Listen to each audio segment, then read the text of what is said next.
પચ્છે ગામ ખાતે ભગવાન શ્રી મુરલીધરજી મહારાજના મંદિરનો જીર્ણોદ્ધાર અને નૂતન મંદિર બનાવવાની તડામાર તૈયારીના ભાગરૂપે આહિર સમાજના આગેવાનો પચ્છે ગામ પહોંચ્યા।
मुरलीधर महाराज की जय, द्वारकाधीश की जय, कृष्ण कन्हैया लाल की जय।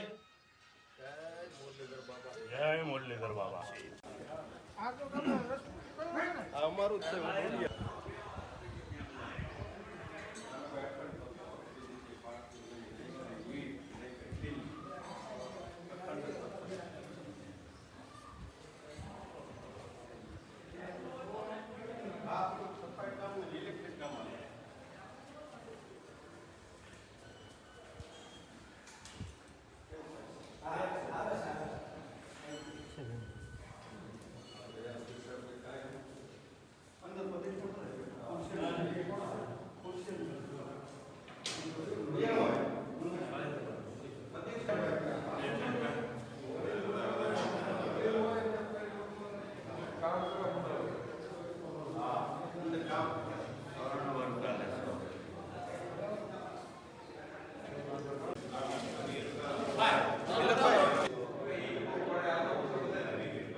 मुरलीधर महाराज की जय, कृष्ण कन्हैया लाल की जय।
મેન પાટલો 551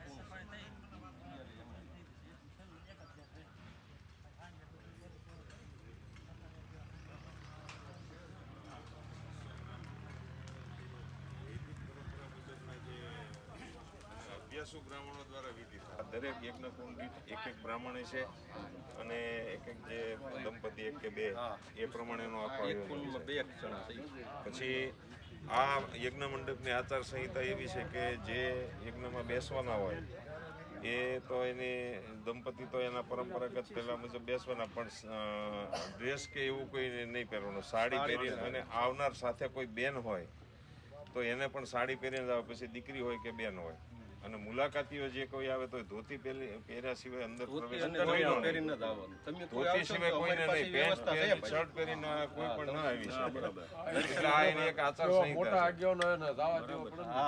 એટલે એને કદાચ માનો કે રામભાઈ આવ્યા છે તો એના માટે આપણે એને ધોતી પહેરી પછી યજ્ઞશાળાની મુલાકાત લઈ શકે એ વ્યવસ્થા હોય પછી આયોજન તરફથી. પણ આમાં અંદર કોઈ બધા આવી શકે એવું નહીં. પછી આ કાર્યક્રમની અંદર એક પણ સ્ટોલ નાખવામાં નથી આવ્યો.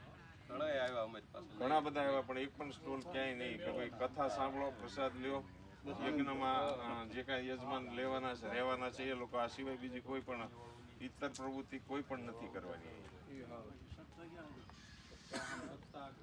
સમાજમાંથી આ ખાસ કરીને જે આહિર સમાજ અહીંયા પધાર્યો અને અમારી યુવા શક્તિ ટીમ પછેગામ અને અમારા ભાઈ ઉપેન્દ્રભાઈ, આવો 2 મિનિટ આગળ,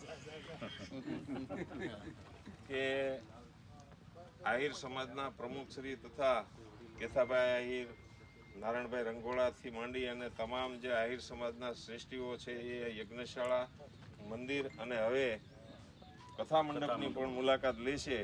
તો આપ લોકોએ જે તન, મન અને ધનથી જે સહકાર આપ્યો છે એ બદલ યુવા શક્તિ ટીમ પછેગામ અને સમગ્ર ગોહિલ પરિવાર આપનો આભારી છે, આપનો ઋણી છે. અને મુરલીધર દાદા હંમેશા આપને સૌને પહેલેથી વર્ષો સુધી જોડેલા રાખ્યા છે. તો આજે એ ફરીથી પાછો એ સુવર્ણ યુગ આવી ગયો છે. એ માટે આપણે મુરલીધર દાદાને સૌ પ્રાર્થના કરીએ કે આવી નવી એકતા અને યુનિટી દરેક સમાજ માટે બની રહે. બોલો મુરલીધર મહારાજ કી જય. કૃષ્ણ કનૈયા લાલ કી જય. અને આ ખાસ આ પ્રસંગ અમારો છે એમ તમારો છે એવું સમજીને બધાને તમારે આમંત્રણ દેવાનું છે અને ખાસ પધારવાનું છે. યુવા શક્તિ ગ્રુપનો દી આગ્રહ છે કે પ્રસંગ તમારો છે, એવી રીતે બધાને તમારે આમંત્રણ પધારવાનું. તમારે જે કંઈ બોલવાનું હોય સર્વોત્તમ થાય એવા બધા પ્રયત્ન કરીએ અને જ્યાં જ્યાં આહિર સમાજની જરૂર હોય ત્યાં અડધી રાતે અમને ફોન કરજો, હોકારો છીએ. વાહ વાહ. ખૂબ કેથાભાઈ પણ સાથે આવ્યા છે. કેથાભાઈ પણ એક સમાજ અગ્રણી છે તો એને પણ વિનંતી કરીએ કે એ પણ પ્રસંગને અનુરૂપ 2 શબ્દ વડીલ તરીકે બોલો. પછી ગામની અંદર જ્યારે મુરલીધર મહારાજનું મંદિરનું નિર્માણ થઈ ગયું છે ત્યારે આજે અમારા આહિર સમાજના આગેવાનો, યુવાનો ખાસ મુલાકાત એટલા માટે લીધી કે જ્યારે ક્ષત્રિય સમાજ પછી ગામની અંદર આવું મુરલીધર મહારાજનું 551 હવન, બીજા નંબરમાં જે કાંઈ આ બધી વ્યવસ્થા છે એ વ્યવસ્થા આપણે જોઈએ તો એમ થાય કે ધન્ય છે આપણા બધા રાજપૂત ભાઈઓને, ક્ષત્રિય ભાઈઓને. અને અમે તો ધોળા આવ્યા ત્યારે એમાંય વાત કરી હતી કે ભાઈ આપણે ક્ષત્રિય ભાઈઓ અમારી પાસે આવ્યા ને એ કરતાં અમે કદાચ ફરજ ભૂલ્યા હોય, ભગવાને ભૂલવાડી હોય, બાકી અમારે તમારી પાસે આવવું પડે. એટલે જય દ્વારકાધીશ, જય મુરલીધર મહારાજ. અને જ્યારે આ કામમાં જાય જરૂર પડે આહિર સમાજની ત્યારે કોઈ પણ વિના સંકોચે આપ અમને સેવાનું કહેશો, ચોક્કસ સેવા આપવા માટે અમે બધા આવશું. ખૂબ ખૂબ ધન્યવાદ.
મને કે કડીઓ મોકલે કે નવણી કાલ હતા ઈ.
પચ્છેગામ ખાતે ઈષ્ટદેવ શ્રી મુરલીધરજી મહારાજના નિજ મંદિર પ્રવેશોત્સવ નિમિત્તે તડામાર તૈયારીઓ ચાલી રહી છે. આગામી ફેબ્રુઆરી મહિનાની 22 તારીખથી 1 માર્ચ સુધી ભવ્ય અને દિવ્ય કાર્યક્રમોનું આયોજન છે, જે અંતર્ગત આજે આહિર સમાજના પ્રમુખથી લઈ અને તમામ ગામના તાલુકાના આગેવાનો આજે આ કાર્યક્રમની સ્થળ મુલાકાત માટે મંદિરની મુલાકાત લે છે, યજ્ઞશાળાની મુલાકાત લે છે અને જ્યાં ભવ્ય ભાગવત કથાનું આયોજન છે, રસોડાનું આયોજન છે, ત્યાં મુલાકાત લેવાના છે. અને તૈયારીઓમાં એ પોતાની રીતે કઈ રીતે આહિર સમાજ આ પોતાના પણ ઈષ્ટદેવ હોય અને કઈ રીતે આમાં જોડાય તે જોઈ અને સેવામાં જોડાવાના છે.